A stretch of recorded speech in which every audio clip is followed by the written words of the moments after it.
Dia ngomong sama saya. Jadi saya bilang, kamu jangan ganggu anak saya. Saya kan nggak ganggu, tolong jangan diganggu. Tapi saya suka yang di dalam perutnya. Ambil janinnya sih. Mau diambil janinnya, aduh aku nggak.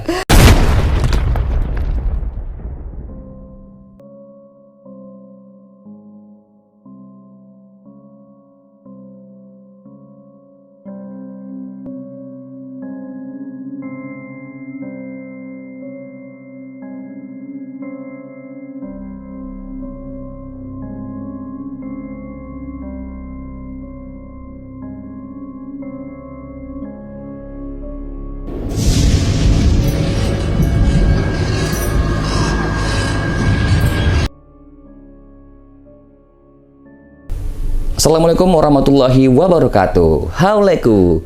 Selamat datang di channelnya KH Misteri dalam segmen CCH Cerita-Cerita Horor.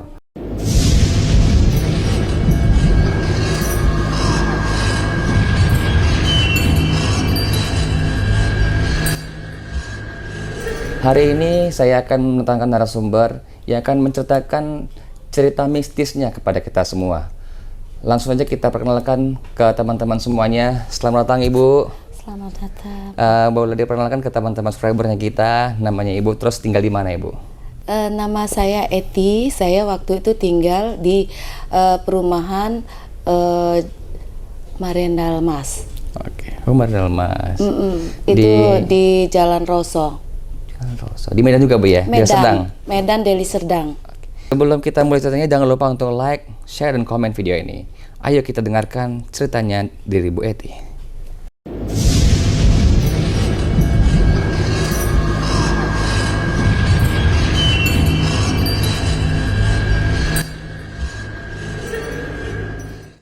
Oke. Waktu itu kan saya menempati rumah itu. Waktu pertama kali memang banyak yang menceritakan bahwasanya rumah itu sudah lama tidak terpakai. Jadi karena mendengar harganya murah, saya langsung menempati rumah itu. Tapi saya nggak berpikir bahwasanya itu ada hal-hal yang gaib akan terjadi di rumah itu. Jadi saya berinisiatif, kalau kita nggak mengganggu, ngapain kita mesti takut, kan gitu. Betul. Jadi pada saat itu saya menempatin rumah itu dengan pikiran, kamu jangan ganggu saya dan saya tidak ganggu kamu. Nah, pada saat saya menempati, memang bulu kuduk saya itu merinding, bener, merinding, tegang di situ. Kok sepertinya aromanya lain gitu. Tapi saya beranikan diri karena nggak mungkin lah ada hal yang seperti itu. Betul. Di alam modern sekarang ini kan gitu. Jadi begitu saya mulai menempatin rumah itu, malam pertama memang biasa aja. Malam kedua agak sedikit berbau-bau basi ya, rumah itu bau basi. Jadi saya cari sumbernya basinya di mana gitu. Saya cari keliling sampai ke loteng, saya cari kok tidak ada bau basi ya. Saya pikir, memang saya ada indera keenamnya, saya bisa ngelihat. Pada saat itu memang yang namanya makhluk goib itu tidak melihat dan tidak saya lihat dia. Mungkin mereka berondok kali ya, kalau bahasa Medannya berondok kali. Waktu malam ketiganya saya mencium bau bangke. Bau bangke di sekitar dapur dan loteng. Jadi waktu itu saya mencium bau bangke itu nyaris betul di depan saya. Nyaris, kok bau bangkenya kental banget ya. Terus saya pejamkan mata, ya Tuhan, kalau memang seandainya saya boleh melihat, coba saya lihatkan makhluk yang kasat mata. Aduh Adli, kaget bener aku Dli. Ya Allah, mukanya ya Allah Tuhan berdarah, aku sampai berinding, berdarah, aku kaget, hampir pingsan aku. Ya Allah, kok begini ya, ada makhluk gitu. Cuma dia nggak ngelihat ke arah Ibu Dli. Pada saat itu dia nggak ngelihat, dia cuma papasan aja sama Ibu. Ya kita kan sontak gitu, astagfirullahaladzim, aku takutnya pingsan gitu. Baru kali ini aku melihat, memang sering aku melihat yang aneh-aneh, cuma ini mukanya bonyot, darah di sekujur tubuhnya, dan dia polisi. Polisi maksudnya? Pakai baju seragam. Pakai baju instansi gitu ya? Pakai baju instansi polisi. Saya nggak tahu tuh, mungkin dia kejadian waktu tadi mana gitu, dia terus pulang ke rumahnya gitu kan. Entahlah ada pembantaian gitu mungkin ya. Saya pun nggak ngerti, saya nggak berkomunikasi sama dia. Dan malam selanjutnya dia nggak ada, karena saya pernah bilang, saya mohon jangan tunjukkan ke anak-anak dan cucu saya nantinya, karena mereka akan takut dan pindah dari rumah ini. Karena kebetulan rumah dicari harga segitu nggak ada loh, Adri. Betul. Jadi kan rumahnya mewah, harga segitu. Murah. Kan kita tanda tanya, kan, tanda kutipnya ada. Jadi aku bertanya kepada yang punya rumah, izin ya Pak ya, saya mau bertanya loh, ada apa ya Bu ya? Kok saya merasakan hal-hal mistis ya di rumah ini? Dia kan menutupin ya kan? Nggak ada Bu, selama saya banyak orang yang ngontrak. Di sini nggak ada seperti ibu. Oh gitu ya Pak ya.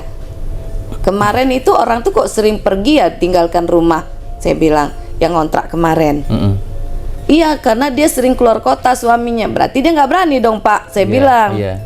Saya jadi tumbal di sini Pak. Oh ibu jangan gitu dong. Nggak ada yang ini katanya.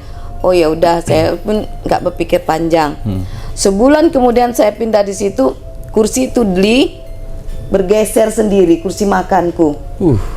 Aku ngelihat ini kursi ada yang narik atau apa, kan aku lihat makhluknya nggak ada, lihat kok bergeser sendiri ini kursi. Tapi aku bodo amat, mungkin halusinasi aku nonton. Nonton aku kan tiba-tiba bawaannya hawanya ngantuk. Aku di situ posisinya sendiri loh, Adi. Di rumah sendiri. Iya. Anakku pada saat itu pergi ke rumah kak sepupunya si Ririn. Mami berani di sini? Berani, saya bilang. Rupanya pas nengok, tertidur pula saya, TV kok mati sendiri. Dimatiin. Jadi gelap dong ruangannya. Iya, lampu kok gelap. Saya samar-samar nengok, kok gelap kali nih, lampu nggak nyala, padahal saya nggak ada matiin gitu. Saya lihat sekeliling, dia di pojok. Di pojok. Mungkin dia mau menunjukkan bahwasanya aku berada di rumah ini dengan mematikan lampu. Kau lihatlah wujud asliku. 5 Adli, bersusun mereka 5 makhluk. 5 makhluk astral di situ. Iya. Aku ngelihat, aku merasa aku mengganggu ya, aku bilang, kenapa kau ganggu aku bilang. Terus dia bilang gitu. Yang satu perempuan Kunti, dia deket di sini posisinya. Aku nggak takut, aku bilang, meskipun kalian deketin aku nggak takut, tapi aku mohon jangan kalian ganggu anak cucuku atau pemilikku. Kalau kalian ganggu, kalian berhadapan dengan saya. Terus dia ketawa-ketawa, kakak terbang dia. Yang gendu ini tetap di situ, dia nengokin aja dengan matanya merah. Tolong hidupkan lampu lah, aku nggak ganggu. Aku bilang. Tiba-tiba lampu hidup, hilang. Dah. Setahun kemudian ya kan Adi, kejadian seperti itu berulang-ulang. Setahun kemudian si Marcella hamil. Oh, anak ibu. Iya. Marcella hamil. Dia didatengin orang yang di rumah itu.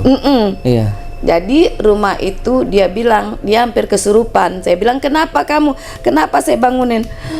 Keringat dingin. Ada. Jadi saya bangunin, diam dulu, diam, ngomong dulu, siapa yang masuk di dalam tubuhmu? Ini kurang ajar ini, saya bilang. Saya ambil bawang putih, saya iniin, saya keluarkan dari ini lehernya. Alhamdulillah udah keluar. Dia katanya di belakang rumah. Waktu itu dia karena dipaksa bapaknya kawin, padahal dia sudah hamil. Dia ngomong sama saya. Jadi saya bilang, kamu jangan ganggu anak saya. Saya kan nggak ganggu, tolong jangan diganggu.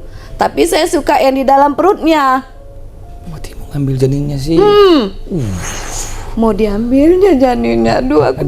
Aku bilang gini, kalau kau ngambil janinnya, kemanapun kau akan ku kejar.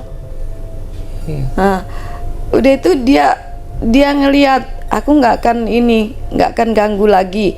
Tapi aku dipindahkan. Siapa yang mau mindahin dia? Iya. Ketakut kita gimana? Mukanya ngeri. Udah itu kan, karena Sela hamil ini banyak makhluk astral yang datang ke kamar dia. Kamarnya itu seringkali bau lembab. Saya bilang sama anak saya, bersihkan kamar kamu. Tetap nggak mau. Hidupkan lampu kalau apa. Wah, aku lihat di situ Adli ada macam toyol 5 ekor. Sepertinya mereka itu ditumbalkan, ngerti? Tumbalkan orang tua. Begitu ibu menanyakan rumahnya itu sebenarnya apa yang terjadi di daerah situ. Rupanya dulu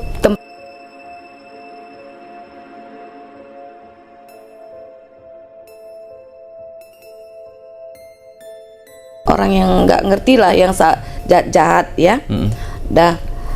Udah itu di situ ada yang bener-bener tangannya putus, minta dicariin sama ibu. Jadi aku bingung, tanganmu di mana rupa putusnya? Saya waktu itu dipotong gini-gini katanya. Jadi saya bacakan aja doa buat kalian ya, supaya jangan ganggu. Dan semua orang yang makhluk astral itu udah nggak ada, cuma yang tinggal yang itu, yang muka yang berdarah, yang instansi itu tuh ya. Sampai sekarang juga? Sampai sekarang masih gangguin terus? Masih ganggu. Jadi rumahnya ibu sekarang sudah saya tinggalin. Rumahnya itu masih tinggalin terus? Belum, nggak pindah? Udah pindah saya dari situ. Cuma kan kejadian mistis itu berulang-ulang. Sampai cucu saya dah lahir, itu kejadian saya pasang CCTV. Itu Adli, CCTV menyala terus, tapi makhluk tidak nampak di CCTV. Itu Adli, kalau kamu lihat, kamu pasti kaget. Itu anak seperti diturunkan begini, tapi nggak nampak siapa yang nurunkan gini. Diambil dari ayunannya, diturunkan gini. Pembantunya kaget. Sengantuk-ngantuknya aku ibu, nggak mungkin ini anak jatuh di bawah. Iya. Berarti ada yang nurunkan kan? Ya itu muka berdarah itu. Merinding anjir. Merinding Adli. Udah itu ini ada suster ngesotnya juga, itu dari depan. Di depan rumah? Pada saat itu ibu tidur. Ibu kan spring bed. Ibu tidur, loh kok sepertinya ada yang nyapu-nyapu kaki ibu. Anak di samping tidur. Kaget aku, mukanya deket ini diginiin. Masa Allah. Sampai aku bilang gini, kamu nggak ada kerjaan ya, kenapa lah ganggu kami gitu loh. Dia dilus-lusnya kaki, sampai merinding aku. Di kakinya ibu? Iya, kepalanya? ibu kan gini, iya di sini gini kan ya. Iya pun aku takut, aku bilang kok itu sampai sekarang Adi aku ketakutan terus. Itu asli bener-bener, rambutnya panjang. Aku usir, dia nggak mau. Aku senang sama ibu, boleh nggak aku di kamar ini? Aku udah nempatin kamar ini sudah lama. Tapi kan aku nggak perlu kamu. Aku suka di kamar ini kan. Aku nggak mau. Ibu berkomunikasi lah sama dia. Aku nggak mau, karena aku nggak suka makhluk yang nggak asli, nggak manusia. Terus dia bilang, aku bisa jadi manusia asal menempel di tubuh ibu, katanya. Gimana caranya? Kau bisa bayangin nggak gimana itu Adi? Dia minta aku supaya di tubuhku ada selalu dia. Objeknya ibu ya diganti ya? Aneh. Iya kan? Dia masuk dalam tubuh ibu ya? Logika nggak begitu. Aku kurang panjang hidupnya katanya. Pada saat itu aku dibuang, kaki aku dipukul. Tapi Kejanggalan itu seringkali aku lihat memang kejadian itu. Kadang bau darah di rumah. Bau darah tapi tidak ada darahnya. Terkadang seperti banjir, aku lihat ini air. Loh, tapi kok nggak ada airnya? Iya. Aneh teruslah kejadian itu setiap hari dan seterusnya. Jadi kalau kita bicarakan dengan yang punya rumah, mereka tuh nggak percaya. Iya. Pas saya pembayaran kontrak yang kedua tahun, anaknya bilang begini, saya nggak mancing bahwasanya ada makhluk astral. Anaknya bilang, "Ibu, maaf ya, aman-aman aja kan di rumah ini?" Maksudnya apa? Iya, berarti memang sudah sudah ada sesuatu, mereka tutup-tutupin ya. Betul, mereka udah tahu. Bisa jadi entah familinya, bisa jadi entah abangnya. Jadi kan nggak mungkin rasa saya kalau mereka meninggalkan rumah sebesar itu hanya untuk pekerjaan yang dekat di sana. Nggak masuk akal kan? Nggak masuk akal, tapi dia nggak jujur ya sama ibu Nggak ya? jujur. Saya bilang, lebih bagus Bapak jujur, Ibu jujur sama saya. Makhluk apa yang ada di rumah ini? Nggak ada, itu halusinasi Ibu. Terus saya tanya tetangga, Bu, Ibu kira-kira pernah nggak yang ngontrak dulu di sini ngomong sama Ibu? Nggak ada, orang tuh pikir-pikir aja. Oh gitu. Saya bilang, rupanya tukang paket datang. Tukang paket. Sheila kan pesan paket. Saya bukakan. Tukang paketnya melihat ke arah tangga. Saya kan berdiri posisi belakangin tangga. Dia ngeliat gini. Terkejut dia. Tukang paketnya? Tapi dia matanya tertuju ke tangga. Kenapa Bang? Saya bilang gitu. Ibu udah lama di sini. Dia bilang. Apaan sih ngomongnya? Udah lama. Emang udah lama saya. Ibu yang rumah, bukan ngontrak. Saya bilang, Bu ini Bu belum dibayar 105. Makasih ya Bu, pergi deh. Saya tanda tanya bener. Sampai saya lihat gini loh. Apa yang dilihatnya ya? Dia nggak menampakkan diri depan saya, Dia nampakkan ke orang. Apa ini ya? Sebenarnya ini ya? Kok aneh sekali rumah ini. Saya bilang gitu. Si adek, anak saya yang paling kecil, dimimpiin. Bisanya si adek jadi tidur sama saya ke ruang tamu. Dipindahin? Pindah. Berarti siapa yang di samping saya? Itu gimana coba Adri? Aduh Dri, aku merinding Dri. Aku kok udah cerita itu. Apa ya, beruntun terus dia Bu ya? Beruntun. Setiap hari? Setiap ada, ya? minggu. Setiap minggu seperti itu.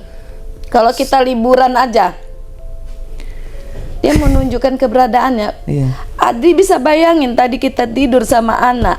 Tahu-tahu anak di ruang tamu. Jadi ibu ini yang di sampingku siapa? Kan? Aduh, parah ya. Ini gimana coba tuh Dek? Setiap minggu ibu harus mengalami hal seperti itu ya? Masih tahan Ibu ya? Nah, kemarin itu karena posisi kita belum beli rumah ya, Dri, kita tahankan aja. Cuma aku nggak bicara pada si adik.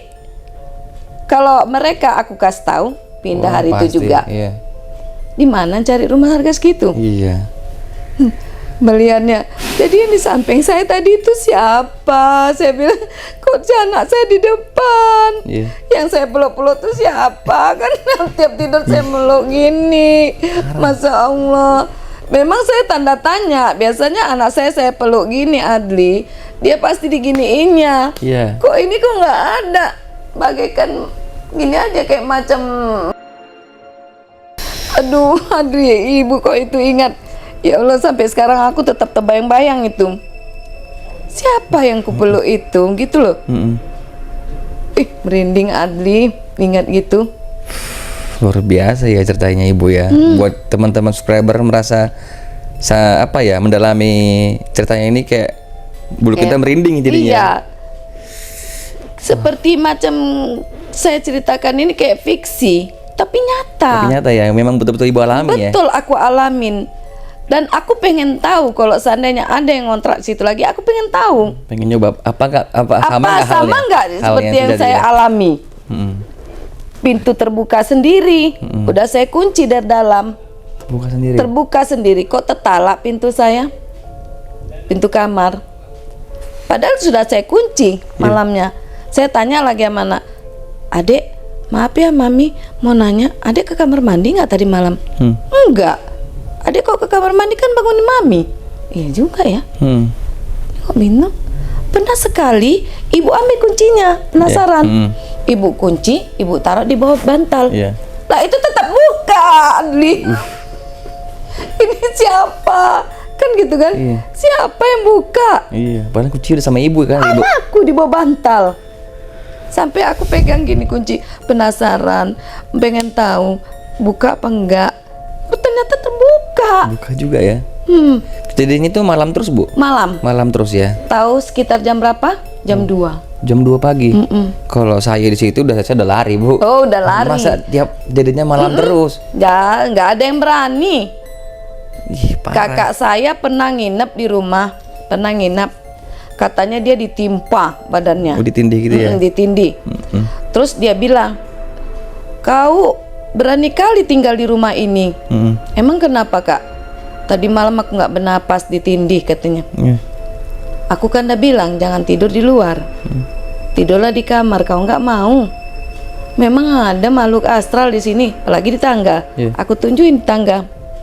Jadi itu kalau seandainya nggak bersih, dia itu pendengaranku, nggak tahu orang lain dengar apa enggak ya, Adri. Begendang dia. Gendang tortor bata. Di atas itu kalau nggak ku bersihkan itu loteng, dia ngamuk. Marah dia ya. Saya jadi merinding nih. kayak lagi posisi di rumah ini sekarang, Bu. Saya ngerasain. Setakut apa? Ibu tuh saya jadi ngerasain nih, luar biasa berarti tiap malam jam 2 pagi ngerasakan hal mistis seperti itu. Jumpa si mukanya berdarah itu, nyium bau amis, nyium bau darah. Udah bisa ngebayangin kan? Gak akan sanggup kan? Gak akan sanggup 1-2, jangankan 1 hari. Di malam itu suruh nginap aja langsung saya cabut. Waduh, parah. Ini ya sudah lama tinggal di situ, nggak pindah 2 juga. 2 tahun. Saya tinggal di rumah itu dan saya rasain hal-hal goib, hal seperti itu tiap malam. Tiap malam bergeser. Nah, kalau yang lebih parahnya setiap malam minggu. Malam minggu juga. Malam minggu dia mungkin kencan kali ya. Kayak gangguin ibu ya. Parah. Dia tahu kali aku itu tinggal hidup sendiri ya. Nanti kalau mau lihat secara langsungnya akan saya tunjukkan rumahnya. Ibu ada foto-fotonya nggak di rumah? Kalau fotonya sepertinya di handphone saya yang satu lagi. Nanti ibu kirim ya, Bu ya. Siap. Foto. Kalau emang ada CCTV-nya, ada CCTV-nya. Yang di dalamnya, maunya di dalamnya, jangan yang di luar. Kalau di luar nanti kan tersinggung yang punya rumah. Nanti nggak laku. Kita kan nggak mau menjatuhkan rumah orang. Di dalamnya kita iniin. Saat itu ada aku rekam video, tapi nggak tahu lah, aku lihat dulu di handphoneku. Itu kursi jalan sendiri. Saya cepat-cepat gini ngerekam. Bu, nanti dikirim ke kita, Bu, Insya Allah, biar saya tengok dulu handphonenya. Itu jalan sendiri. Aku pengen mengabadikan bahwasanya itu tidak hayalanku gitu. Memang nyata ya, Bu ya. Nyata.